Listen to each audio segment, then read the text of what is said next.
ප්‍රතිපත්තියෙන් ජාතියත් එක්කම දරාව කැටිවෙන මිනිස්සු. මම මේ කියන්නේ අර අපේ ගංගේවල් වල ඉන්නව නේද? පැත්තට මතක් වෙන දිහාවලවයි කියලා. අර මරන්නේ කියලා හිතාගෙන ජීවත් වෙන මිනිස්සු කොට්ටාසයක් ඉන්නව නේද? බලන්නකො බින්දුතුනේ සමහරව ඊට කඩන් එක්ක වෙල්ලෙන්න ගත්තාම අයි ජාතියත් අතාරින්නේ ඒ සමහරව කියනනේ අපිට නැත්නම් ඒ උන්ටත් ඕනේ නැහැ කියලා. තුම වෛරයෙන් පෙළෙන්නේ. බුදුම තරහවකින් පෙළෙන්නේ. හොද්දට මතක තියාගන්න. අපි මේකේ අවුරුදු 7-800ක් ඉන්නේ නැහැ. හොද්දට මතක තියාගන්න. මේ බණ කියනකොට මම මැරෙන්න පුළුවන්. බණ අහනකොට ඔය ඇත්තෝ මැරෙන්න පුළුවන්. මේකේ හරිනේ පොඩි කාලයක් වෙනතුන ඉන්න තියෙන්නේ. කවුද දන්නේ යනකොට කෙලවිලා ගියොත් එහෙම මැරලා යනවා. සුටුස්කාලා මේක ඉවරයි.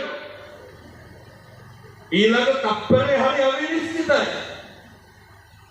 ඊ අම්මා කෙනෙක් කතා කරන දැක්කද කොල්ලෙක් ගඟට පොල් ගහක් කඩන් වැටලා ඉබරේ. පිටුදුවේ බයිසිකලේ ඉන්නකොට හම්දුනේ පොල් ගහක් කඩන් වැටලා. දෙකට නැත්තේ කැඩලා පොල්ලා. මොනවාද වෙන්නේ?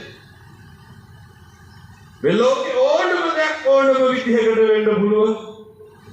මතක තියාගන්න. කවදාවත් මේ ලෝකේ අපි හිතන දේවල් වෙන්නේ නැහැ. කවදාවත් මේ ලෝකේ වෙන්නේ මොකක්ද කියලා හිතා ගන්න පුළුවන්.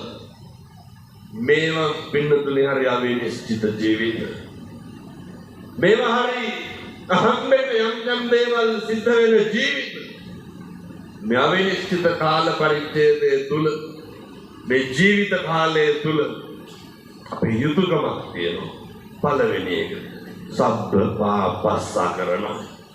මේ සියලු බුදුවරුන්ගේ අනුශාසනාව උන්වහන්සේලා උගන්වනවා සියලු පව් නොකළ යුතුය. හොඳට මතක තියාගන්න. වෙනතුළු සියලු පව් නොකර ඉන්න පුළුවන් එකම ආත්මය මොකද්ද? මනුෂ්‍යාත්ම භාවයේ බුදුරු උගන්වන කුසලස්ස උපසම්පදා කුසල් භවන වැඩි දියුණු කළ යුතු